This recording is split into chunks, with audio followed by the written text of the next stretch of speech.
Video में आज इस वीडियो के माध्यम से हम लोग भारत के सबसे ज्वलंत मुद्दों को उठाने का प्रयास कर रहे हैं। भारत में इस टाइम सबसे ज्वलंत मुद्दा चल रहा है कि भारत में 22वां विधिक आयोग मतलब कि लॉ कमीशन बैठा है।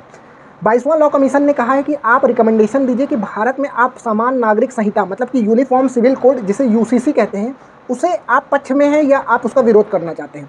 मतलब कि आप यूसीसी को भारत में लागू करवाना चाहते हैं या आप चाहते हैं कि यूसीसी भारत में ना आए।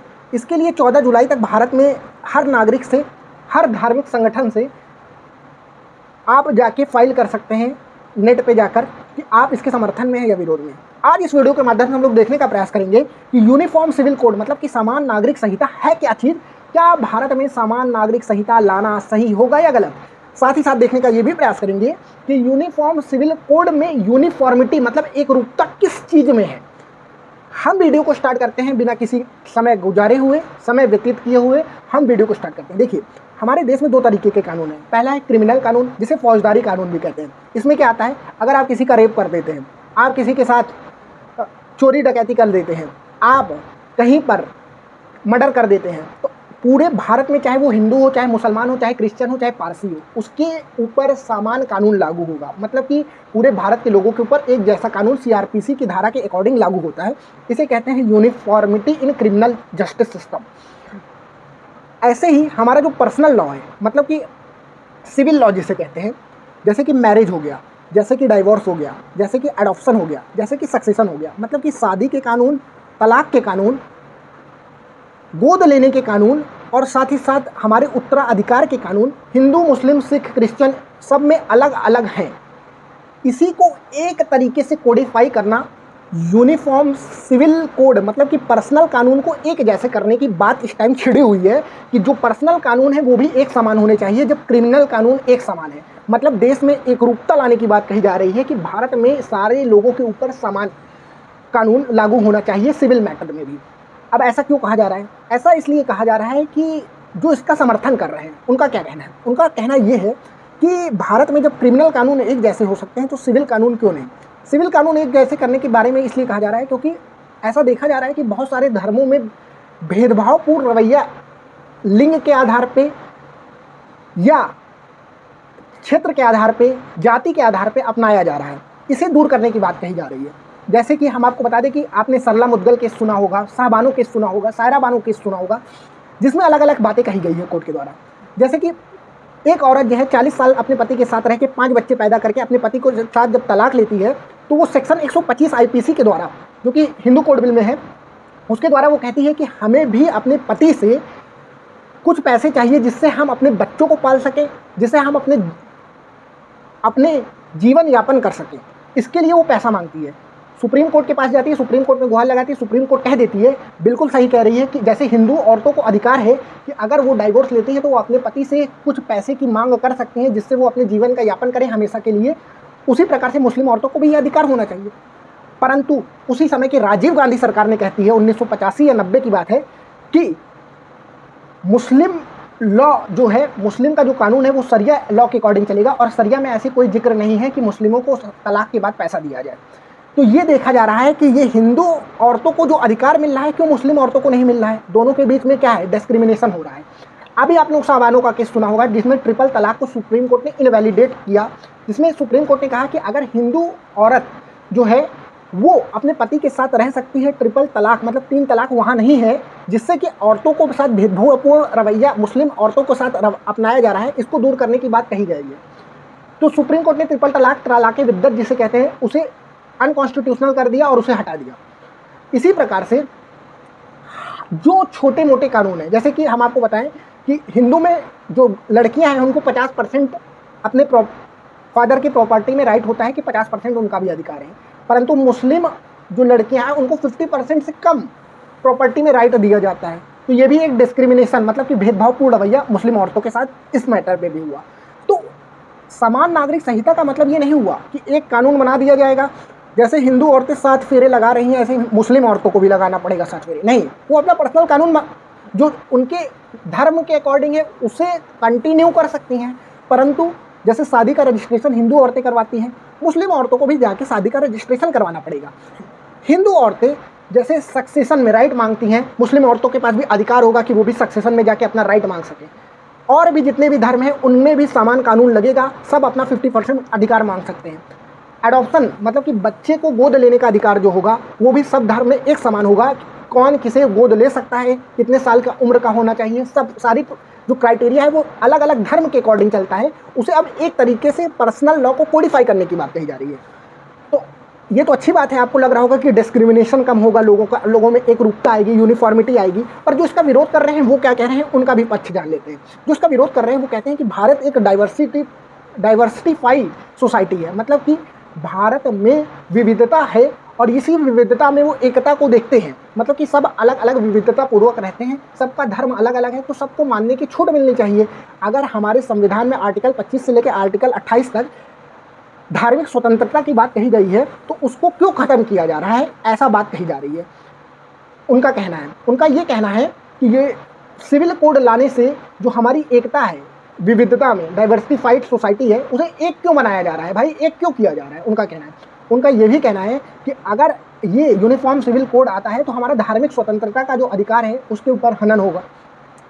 ट्राइबल सोसाइटी का अलग कंसर्न है। ट्राइबल मतलब जनजाति लोग। जनजाति लोगों में क्या होता है, आप सुने होंगे गारो, खासी, जयंतिया, ये सब जो ट्राइबल पीपल जो नागा हिल्स और मणिपुर, मिजोरम, मेघालय में रहती हैं, यहाँ पे क्या है, यहाँ पे ये है कि जो औरतें हैं उन्हीं को मैट्रियार्कल सोसाइटी है, मतलब मात्र सत्तात्मक समाज है, जहाँ पे ये कहा जाता है कि औरतों को जो है वो प्रॉपर्टी का राइट मिलता है। मतलब कि जो सबसे बड़ी बेटी या जो सबसे छोटी बेटी रहती है उसको प्रॉपर्टी का अधिकार मिलता है।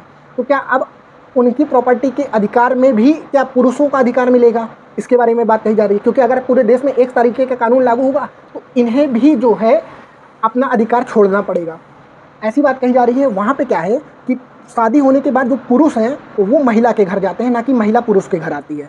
तो ऐसा कहा जा रहा है कि जब एक तरीके का कानून आप लागू कर देंगे तो क्या सक्सेशन में, मतलब कि उत्तराधिकार में क्या अधिकार होगा। तो इसके ऊपर सरकार अभी कोई जवाब नहीं दे रही है कि ट्राइबल पीपल के साथ क्या होगा, अलग अलग सोसाइटी में अलग अलग कल्चर को फॉलो किया जाता है, वहाँ पे क्या होगा। तो इसके ऊपर सरकार मौन है। सरकार कह रही है यूनिफॉर्म सिविल कोड लाना है। बीजेपी के मैनिफेस्टो में स्टार्टिंग से था कि यूनिफॉर्म सिविल कोड लाना है। यूनिफॉर्म सिविल कोड क्यों लाना है, क्योंकि डिस्क्रिमिनेशन मतलब कि जो भेदभावपूर्ण रवैया विभिन्न धर्मों में है उसे खत्म करने के लिए कहा जाए। परंतु कुछ धर्मों में जो उनके एसेंशियल प्रैक्टिसेज हैं, जो कि ट्राइबल सोसाइटी में हम आपको बता चुके हैं ऐसा है, उनके साथ क्या होगा, इसके ऊपर सरकार मौन है। तो इसके ऊपर सरकार को जवाब देना चाहिए। अब आगे का रास्ता क्या हो सकता है, क्या यूनिफॉर्म सिविल कोड लागू होना चाहिए या नहीं। तो हम आपको बता दें कि 21वीं विधिक आयोग मतलब कि लॉ कमीशन जब बैठी थी तो उससे भी रिकमेंडेशन मांगा गया था कि आप चाहते हैं कि भारत में क्या यूनिफॉर्म सिविल कोड आना चाहिए, पर्सनल लॉ में सबका एक तरीके का कानून होना चाहिए। तो उसने कहा कि यूसीसी इज नॉट नेसेसरी, मतलब कि भारत में ये बहुत ज़रूरी नहीं है कि यूसीसी लाया जाए। सब अपने पर्सनल कानून को मान रहे हैं तो उसे मानने दिया जाए, परंतु जो डेरोगेटरी प्रैक्टिसेस हैं विभिन्न धर्मों में, जैसे कि पर्सनल लॉ में शरिया में बहुत सारी जो डेरोगेटरी प्रैक्टिसेस हैं, हम आपको बताएं, जैसे कि हिंदू औरतों में 18 साल की उम्र में शादी करने की अलाउ है, पुरुष 21 साल की उम्र में शादी कर सकता है। परंतु मुस्लिमों में कहा गया है कि लड़की पुबर्टी के एज को अटेन करते ही 14-15 साल में शादी कर सकती है। तो आपको नहीं दिख रहा है कि यहाँ पे डिस्क्रिमिनेशन हो रहा है, मुस्लिम औरतें चाहे जब शादी कर सकती हैं, हिंदू औरतें 18 साल या 21 साल में शादी करेंगी। तो ये एक डेवलपमेंटल सोसाइटी के लिए सही नहीं है कि जो डेरोगेटरी प्रैक्टिसेज है उन्हें ख़त्म किया जाए। मतलब कि ऐसा भी कहा जा सकता है कि यूनिफॉर्म सिविल कोड अगर लाना हो तो उसके लिए सारे स्टेक होल्डर को साथ में बैठाया जाए, जिससे देश में दंगा फसाद ना हो।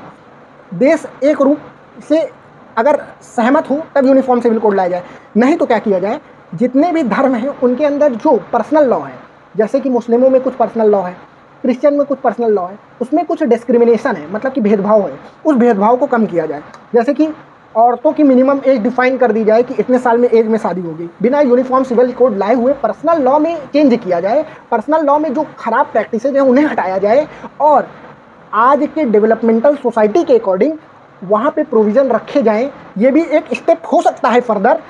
यूनिफॉर्म सिविल कोड लाए हुए बिना भी भारत में शांति स्थापित होने के लिए और सभी स्टेक होल्डर मतलब कि मुसलमान, सिख, ईसाई, क्रिश्चियन, हिंदू सबको मिलाकर इसके ऊपर बहस छिड़ जानी चाहिए। भारत की विधिक आयोग 22वां विधिक आयोग अवस्थी जी के नेतृत्व में बनी है और इसने आपसे, हमसे और विभिन्न धार्मिक संगठनों से 14 जुलाई तक अपना सुझाव मांगा है कि आप क्या चाहते हैं कि भारत में यूसीसी लागू होना चाहिए या नहीं।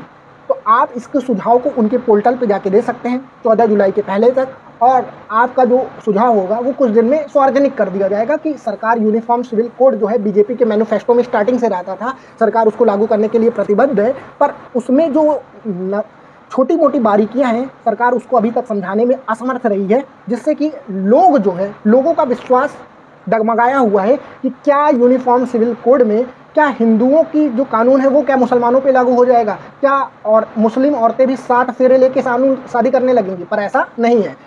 जैसे हिंदू में रजिस्ट्रेशन होता है मुस्लिम को भी रजिस्ट्रेशन करवाना पड़ेगा, दोनों जगह समान अधिकार की बात कही जा रही है। तो इसको दूर करना होगा, सरकार को सबको कॉन्फिडेंस में लेना पड़ेगा, उसके बाद ही ऐसे कानून लागू होना चाहिए, नहीं तो देश में दंगा फसाद के माहौल उत्पन्न हो सकता है। जैसे खालिस्तान बनने की मांग पंजाब में हुई थी, वैसे भारत में भी एक और ग्रुप इससे अगर डाइसेक्ट करता है तो ऐसा हो सकता है। मिलते हैं नेक्स्ट वीडियो में। आप उम्मीद है कि आपको यूनिफॉर्म सिविल कोड की बारीकियां समझ में आई होगी कि पर्सनल लॉ में जितने भी कानून हैं उसे सेम करने की बात कही गई है। जैसे कि क्रिमिनल कानून सेम है भारत में, पर्सनल कानून कौन कौन से होते हैं, मैरिज हो गया, डाइवोर्स हो गया, सक्सेशन हो गया, एडॉप्शन हो गया, ये सब है पर्सनल कानून। मिलते हैं नेक्स्ट वीडियो में ऐसे इन्फॉर्मेटिव वीडियो के साथ।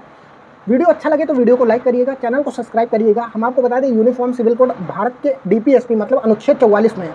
आप कहेंगे कि नीति निर्देशक तत्व में क्यों रखा गया, कि क्यों उसको मौलिक अधिकार नहीं बनाया गया। तो हम आपको बता दें कि जैसे भारत में जब भारत आज़ाद हुआ था तो भारत के पास इतना एजुकेशन स्तर नहीं था लोगों में कि उनको बताया जा सके कि यूनिफॉर्म सिविल कोड होता भी क्या है।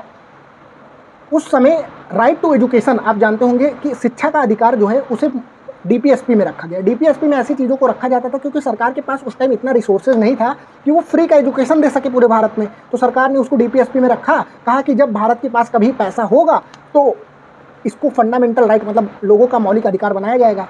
तो सरकार को समझ में आया एक समय के बाद कि भारत का विकास तभी हो सकता है जबकि उनको शिक्षा दिया जाए। इसीलिए 6 से 14 साल तक के लिए कंपलसरी एजुकेशन अनुच्छेद 21A के तहत भारत के मौलिक अधिकार में रखा गया है।